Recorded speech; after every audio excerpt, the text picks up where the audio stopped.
being a Democrat? So I want to talk about Howard Schultz. Howard Schultz, this is the CEO of Starbucks. He's deciding on whether to get into the presidential race. And with somebody who's, entirely just speculative about whether or not he's going to get into the race, he's been everywhere. He has been ubiquitous. It is an amazing thing that a billionaire, just by being a billionaire, is enough in and of itself to get all sort of media attention to your cause. One of the interesting things, Howard Schultz gets into the race on this idea that it's going to be a billionaire that fixes the problems, that Democrats and Republicans have failed on these issues, and that ultimately you need a Democratic fix. Let me show this for the moment. This is Schultz on CNN talking about why he entered the race, and for all intents and purposes, he enters the race as somewhat of a backlash against the party, even sticking its toe in the pool of leftism. Yeah, I'll go with that. Sticking its toe in the pool of leftism. Take a look at this for 1 second. When did you stop being a Democrat? I think the party started losing me when the party started shifting so far left to progressive policies that I know in my heart are as false, and I say this with respect, but it's true, as false as President Trump telling the American people when he was running for president that the Mexicans were going to pay for the wall. So when was that? You're referring to Medicare for All, for example, right? Well, if you add up the three policies that seem to be the backbone of the current Democratic Party in terms of the 2020 process, it's free Medicare, free health care for everybody, free college degree, and a job for everybody. And that adds up to about $40 trillion in 10 years. Well, that's not going to happen. $40 trillion in 10 years. When I don't know if that number is true or not. I don't necessarily take his word as word of God for that particular number. But the interesting point here, the key point is, why did you get into the race? He got into the race because essentially they were talking about taxing him. That he lost his hooks into the Democratic Party. You can say it is a backlash of the rich from the standpoint of progressive policies. Meaning the response in this case is him running in the race, which is going to have two effects. One, this quote-unquote centrist vote, it gets pulled to him. If that centrist vote was going to go to the Democrat, then that centrist vote may actually go to him since, let's be honest, he's just running as a Democrat. And the secondary point, he's running under this thing of, it's like, it's attack of the rich. It's such a bizarre platform. It's pushing for the top 1%. And that's his, he's pushing for the top 1%. Full-throatedly pushing for the 1%. In fact, again, he makes the point that the reason he got into the race is because AOC floated that 70% tax rate. What is this? I have a call. Hello? Can you hear me? Hello? Am I there? You are there. Who is this? Who's calling in?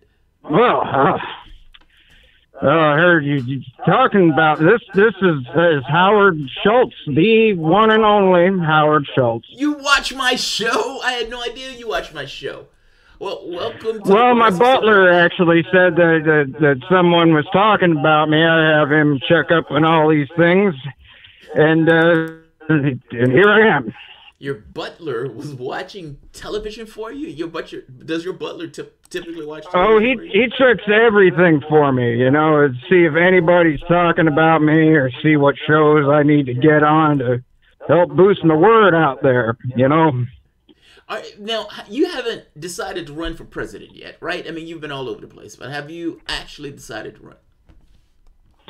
Oh, I'll be deciding as soon as it's clear what the Democrats want to. Oh, damn.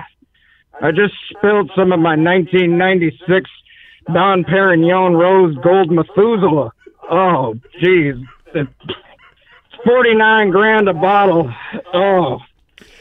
And no, I haven't been drinking it all day. What are you talking about? See, Howard, this kind of gets to the point, right? I mean, ultimately, you're getting into the race. Let's get to the nub of it. You're getting into the race because Ocasio is talking about the 70% tax rate. And more than that, Bernie Sanders is talking about taxing the rich. Elizabeth Warren is talking about taxing the rich. Now, between these candidates, some of these candidates are running in the Democratic primary to be president.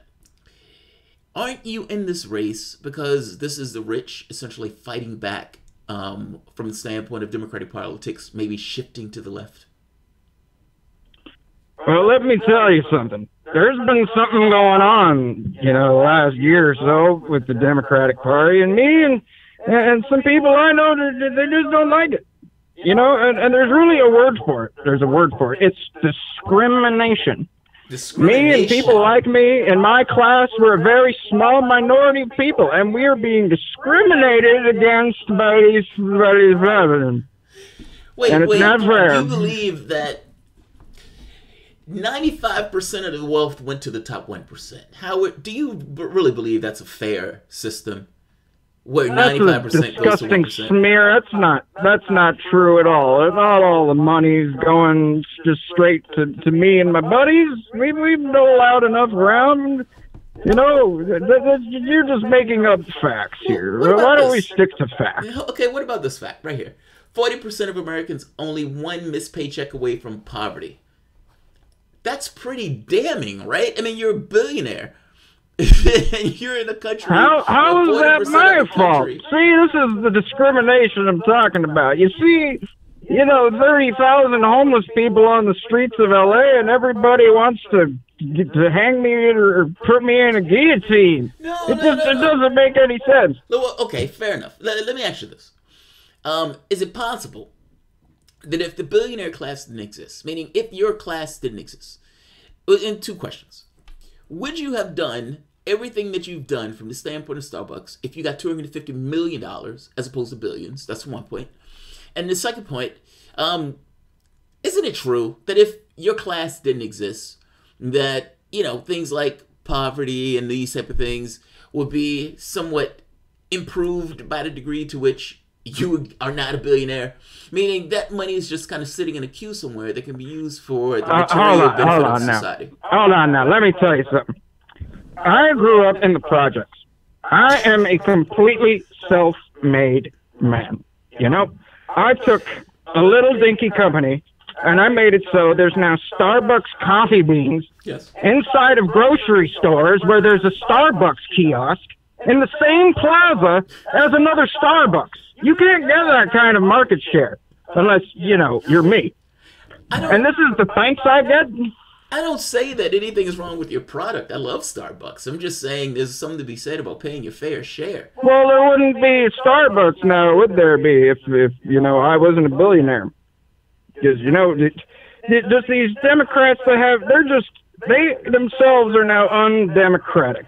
Just these things are not even undemocratic. It's un-American. Fair enough. Medicare for all. That's not American at all. Well, okay, fair enough. Green New Deal.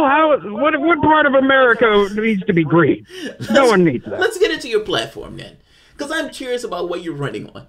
So you're not for increasing taxes on the rich. That's clear, right? And that has nothing to do with my own wealth. It has to do with it being completely un-American policies. Okay, fair enough. Because I'll tell you, if those kind of policies were enacted, I would leave this country. That's how un-American those policies are. Well, weren't those policies already enacted under FDR, under Eisenhower? Eisenhower had taken it up to, 90%? Even Kennedy had it at 70%. I mean, I guess I'm saying none of that's true. None of that can be true at all. You just keep making things up. Well, geez, I need more Dom Perignon. So now, if we could get down to the brass tacks of it. So what about climate change? Well, what about climate change? So, I mean, again, this is an issue. Scientists are saying that you have 12 years to get your house in order. Otherwise, you're not going to be able to get your house in order. That's going to be too late. And even those scientists, that's a conservative viewing of this. Some people are already saying it's already too late. What do you do about climate change?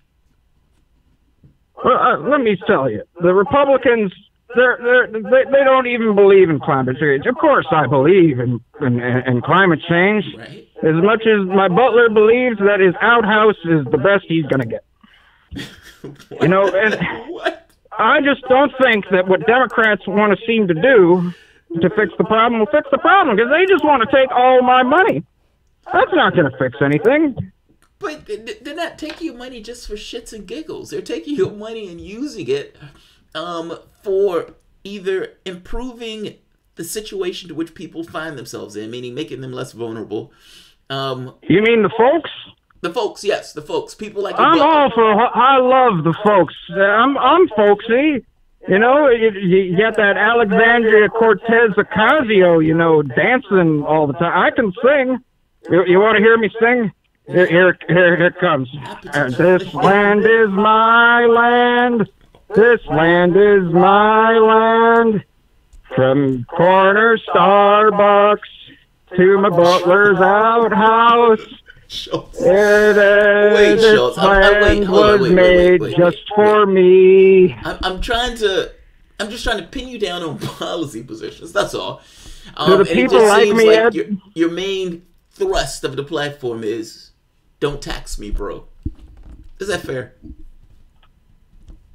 Yeah, that's fair enough. Yeah, because who wants to get taxed? Taxes are evil, and they are the bane of all existence. They are completely un-American. And that's why I'm running to make sure that no Republican or Democrat taxes my money. Fair enough. Howard Schultz, I'm going to end it on that. Thank you very much for calling. Well, it was great talking to you, Trevor Noah. I really appreciate you having me on The Daily Show. Not Trevor Noah. It's not Trevor Noah. Wait, what? It's not the Trevor Noah show. This isn't Trevor Noah? No, it's not. It's not. It's not the Trevor Noah show. But, hey, I appreciate... God, I'm going to beat my butler. Jeez! All right, guys. A fired-up Howard Schultz that is trying to defend his money as hard as he can defend his money. So I'm going to end it on that. I'm going to be out. I'm going to be back in a moment. Somebody says, sing us out. I think he's hung up the phone. Otherwise, he'll be singing This Land Is My Land. Studies prove poverty causes climate change. I don't know if poverty causes climate change. But fair enough. All right, guys, I'll end it here. I'll be right back with the Tulsi Gabbard thing. Then I'll see you momentarily. Thanks all.